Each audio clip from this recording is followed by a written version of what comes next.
Morning student. So today आज मैं आपको एडवांसेस इन मेडिकल साइंस का चैप्टर पढ़ाऊंगी जो आपका चैप्टर 14 है। इसमें आपको बारे में बताऊंगी कि मेडिकल साइंस ने कैसे कैसे तरक्की करी, उसने पहले क्या किया, उसके बाद कैसे कैसे उसमें न्यू एक्सपेरिमेंट्स हुए, न्यू डेवलपमेंट्स आए, तो उसके बारे में आज हम पढ़ेंगे। सबसे पहले हम देखते हैं, पर स्टार्ट करते हैं reading. Early man thought that diseases were a punishment from God. जो पहले के लोग थे वो मानते थे कि जो बीमारियां होती हैं ना, वो भगवान की तरफ से क्या होती हैं, पनिशमेंट होती है, सज़ा होती है। But today we are no longer vulnerable to diseases. लेकिन आज के टाइम पे हम बीमारियों को लेकर ज़्यादा वल्नरेबल नहीं होते हैं, कुछ ज़्यादा नहीं बोलते हैं। We have vaccines to prevent them. हमारे पास वैक्सीन्स हैं जो कि हमें बीमारियों से बचाती हैं, and medicine to treat them and cure them, जो कि हमें मेडिसिन। देखो आज के टाइम पे क्या हो रहा है कि वैक्सीन्स क्या होती हैं, आपने साइंस में पढ़ा होगा कि जो भी ऐसी बहुत बीमारियां होती हैं, ऐसी बीमारियां जो बहुत फैलने वाली होती हैं, तो उनके लिए ना पहले से वैक्सीन्स लगाई जाती हैं। आपने छोटे बच्चों को भी सुना होगा, टीका लगाया जाता है, तो वही वैक्सीन्स होती हैं।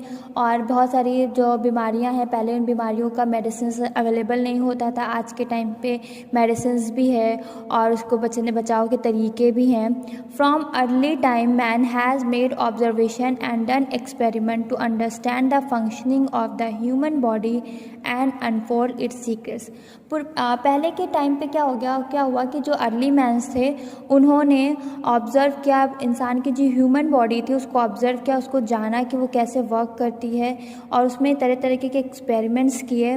This led him to understand the medical science, जिसके थ्रू उन्होंने क्या जाना, मेडिकल साइंस जाना, यानी विज्ञान, अब जो चिकित्सा था उसके बारे में जाना। ही डेवलप्ड मेडिसिन, उन्होंने मेडिसिन को बनाई, वैक्सीन्स बनाए, वो कुछ मेडिकल इक्विपमेंट्स थे उनको बनाया, and machines that would help him detect and fight diseases.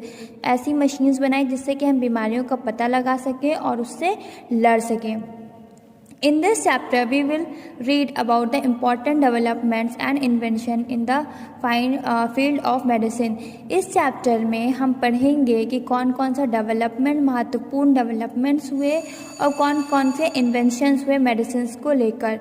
सबसे पहले हम बात करते हैं मेडिकल इंस्ट्रूमेंट्स। इंस्ट्रूमेंट्स क्या होते हैं, यंत्र, है ना, जो मेडिकल यंत्र होते थे, इंस्ट्रूमेंट्स होते हैं, उसके बारे में बात करेंगे। सबसे पहला आता है आपका क्लिनिकल थर्मामीटर।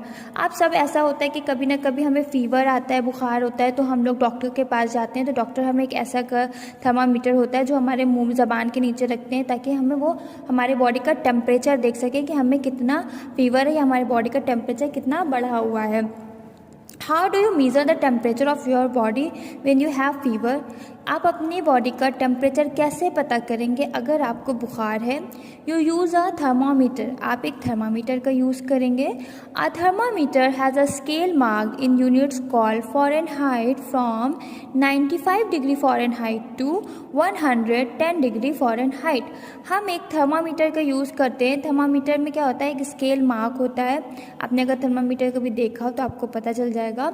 उसमें क्या होता है, फ़ारेनहाइट में टेम्परेचर लिखा होता है 95 डिग्री फ़ारेनहाइट से लेके 110 डिग्री फ़ारेनहाइट तक। Normal temperature of human body is considered 98.4 degree Fahrenheit. हमारा जो नॉर्मल बॉडी का टेम्परेचर होता है ना, वो 98.4 डिग्री फ़ारेनहाइट होता है, और सेल्सियस में अगर बात करें तो 37 डिग्री होता है। A person is said to have fever when the thermometer shows a body temperature above 98 degree Fahrenheit.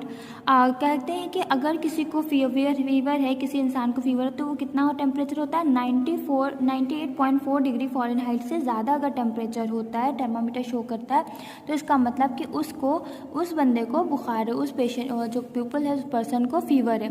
The thermometer has mercury inside it's bulb. Thermometer का जो बल्ब होता है ना, उसके अंदर क्या होता है, मर्करी होता है। Mercury is considered the best material for measuring body temperature because it has a high boiling point and a low freezing point।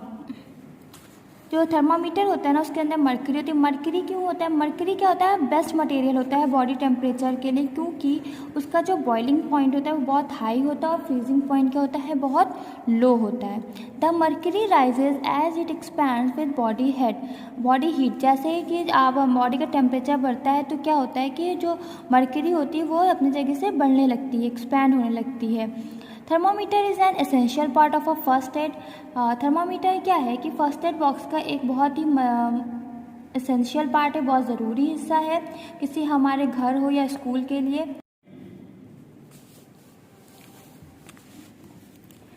The mercury rises at its expand with body heat. Thermometer is an essential part of a first aid box at home and school. Thermometer क्या होता है कि हमारे जो first aid box होता है उसका एक बहुत ज़रूरी पार्ट होता है, बहुत ज़रूरी चीज़ होती है। This essential medical instrument was invented by Gabriel Daniel Fahrenheit in 1714। ये जो एसेंशियल मेडिकल इंस्ट्रूमेंट है इसका आविष्कार कब हुआ? किसने किया था? गैब्रियल डैनियल फ़ारेनहाइट ने किया था 1714 में।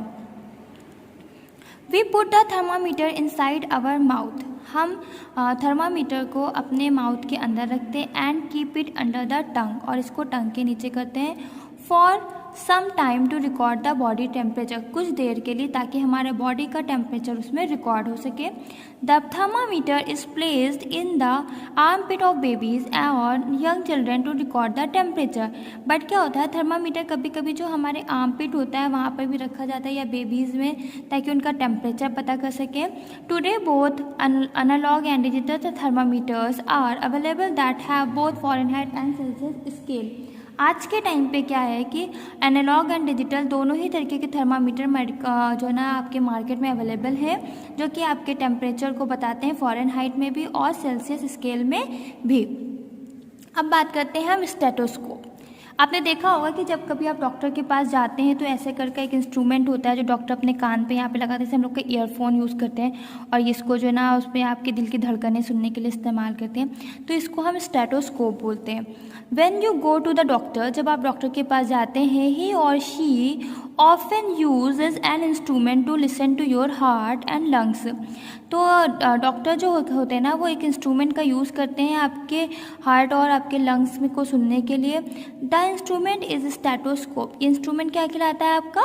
स्टेथोस्कोप कहलाता है। The stethoscope around a doctor's neck, it is the most enduring symbol of medicines. क्या होता है कि स्टेथोस्कोप क्या होता है, डॉक्टर्स की नक के पास आपको अराउंड में देखते हो आप मिलता है, और ये मेडिकल का बहुत ही इंपॉर्टेंट सिंबल भी है। This instrument helps a doctor to monitor the heartbeat and the condition of the lung by magnifying the sound manifold. ये इंस्ट्रूमेंट डॉक्टर को हेल्प करता है हार्ट बीट सुनने में और आपके जो लंग्स की क्या कंडीशन है उनको पता करने में। Rene Laennec a doctor invented the stethoscope. Rene Laennec एक डॉक्टर थे जिन्होंने स्टेथोस्कोप का इन्वेंशन किया। It was a chance invention after he saw two children playing with a hollow bamboo where one spoke into it and the other held it to his ear to listen to the booming voice. उनको ये idea कैसे मिला? दो बच्चे आपस में खेल रहे थे एक हॉलो बम्बू को लेकर। उसमें क्या आता था, एक बच्चा उसमें बोला था, दूसरा बच्चा उसमें कान से सुन रहा था उसमें जो आवाज़ आ रही थी। Later Laennec rolled a newspaper. तो उसके बाद लेनेक ने क्या किया, एक न्यूज़पेपर को रोल किया टू मेक अ हॉलो, उसमें एक हॉलो ट्यूब बनाई and put it on the chest of a patient, और उन्होंने एक पेशेंट के चेस्ट पे उसको रखा to hear the heartbeat, जिससे उनको हार्ट बीट सुनाई दी। The heartbeat was loud and clear. Heartbeat क्या थी? बहुत तेज़ थी और क्लियर थी। बात करते हैं माइक्रोस्कोप की। What is microscope? A microscope gives us a enlarged image of a teeny object. You must have seen one in your biology lab. Microscope क्या होता है कि एक तरीके का ऐसा यंत्र होता है जो कि आपको छोटी छोटी चीज़ों का एक बड़ी सी इमेज दिखाता है। You must have seen one in your biology. जब आप आगे क्लासेस में जाएंगे ना तो आपको बायोलॉजी के लैब में आपको देखने को मिलेगा। This is also an important instrument in the medical laboratory. ये मेडिकल लेबॉरेटरी में का भी एक महत्वपूर्ण यंत्र है। It help the doctor and medical assistants investigate diseases. ये क्या करता है कि डॉक्टरों को और जो मेडिकल असिस्टेंट होते हैं उनको हेल्प करता है बीमारियों का पता लगाने में। A microscope is use to study the microbes that cause diseases. Microscope से जो छोटे छोटे माइक्रोब्स होते हैं, जर्म्स होते हैं, उनका पता चलता है जो कि डिसीज जिसके वजह से डिसीजेज हो रही होती हैं। They magnify the microscopic organism to enable the doctor to study them. ये माइक्रोस्कोपिक ऑर्गेनिज्म कुछ छोटे छोटे ऑर्गेनिज्म होते हैं, उनको मैग्नीफाई कर देते हैं, उनको उभार के दिखा देते हैं, जिससे कि डॉक्टर स्टडी कर लेते हैं कि इनमें क्या है क्या नहीं है। Zacharias Janssen of Holland made the first crude microscope। Zacharias थे जिन्होंने कि हॉलैंड के थे, उन्होंने सबसे पहले माइक्रोस्कोप का आविष्कार किया था। He ran an optician shop and made it as a toy। इन्होंने एक चश्मे की दुकान में एक खिलौने की तरह इसको बनाया था। He called it a flea glass. वो इसको क्या बोलते थे? फ्ली ग्लास बोलते थे। Later Galileo modified the flea glass using lenses and invented the microscope. उस गैलीलियो ने उसके बाद इसका मॉडिफाई किया और एक पूरा माइक्रोस्कोप बनाया। The microscope uses lenses of different magnifying capacity to view a microscopic object. Microscope में क्या होता है? लेंसेज का यूज़ होता है जिससे कि आप माइक्रोस्कोप के ऑब्जेक्ट्स को देख सकते हैं। Urine, stool, blood and sputum are examine under the microscope to identify the diseases causing germ and enable the right treatment of the diseases. Microscope से आप छोटे छोटे जर्म्स को देख सकते हैं। आप पता कर सकते हैं कि आपके अंदर जो ब्लड है या दूसरी चीज़ें हैं उनमें कौन से जर्म्स हैं जो है जिसकी वजह से आपको बीमारी हो रही है, और इससे पता चल जाता है कि आपको कौन सी बीमारी हो रही है। Invention of machines. Invention of some medical equipments and machines has accelerated the growth in medical science। उसके बाद क्या हुआ? बहुत सारी मशीनों का इन्वेंशन हुआ, आविष्कार हुआ, जिससे कि मेडिकल साइंस में बहुत ही तरक्की हुई। Helping us to live longer and healthier, जिन्होंने मदद की हमें लंबी ज़िंदगी और स्वस्थ ज़िंदगी जीने के लिए। The x-ray machine make it possible to see the inside of the human body and detect what is wrong. X-ray machines क्या करती हैं? हमें हेल्प करती हैं ह्यूमन बॉडी के अंदर देखने के लिए, और उससे पता चल जाता है कि हमारी बॉडी में क्या अंदर गलत है। For example identify fracture of bone, जैसे कि किसी बोन का टूट जाना, उसमें फ्रैक्चर हो जाना। This machine was developed by Roentgen in 1895। The ECG machine helped to plot the heartbeats as a graph। ECG machine में क्या होता है कि जो आपके हार्ट बीट्स होती है ना, उनको वो एज अ ग्राफ में प्लॉट कर देती है, हमें पता चल जाता है कि हार्ट बीट्स हमारी सही चल रही हैं या नहीं।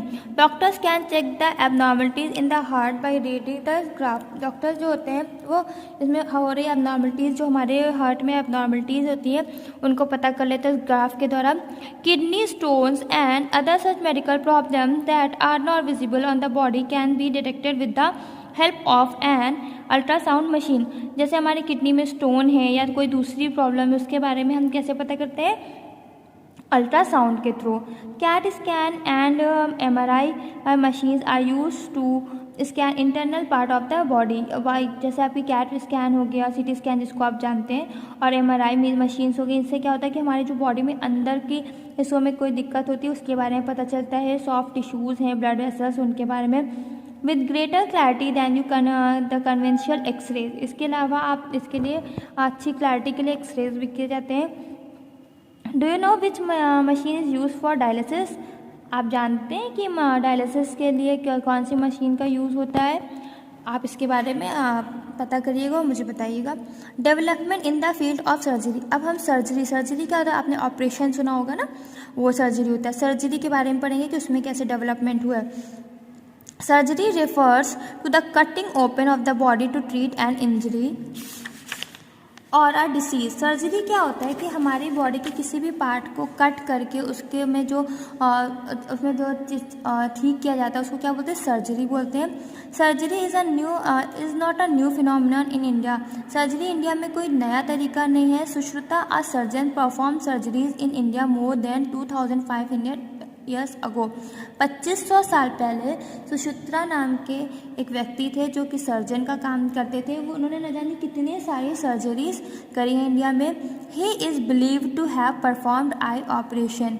वो इस बात पे यकीन रखते थे कि हमारे अपने आँखों से हमें ऑपरेशन को करना चाहिए, आँखों का ऑपरेशन करना चाहिए, स्टोन्स को रिमूव कर देना चाहिए किडनी से, और carry out plastic surgery of nose and ears, और नोज़ और ईयर्स की प्लास्टिक सर्जरी करना चाहिए।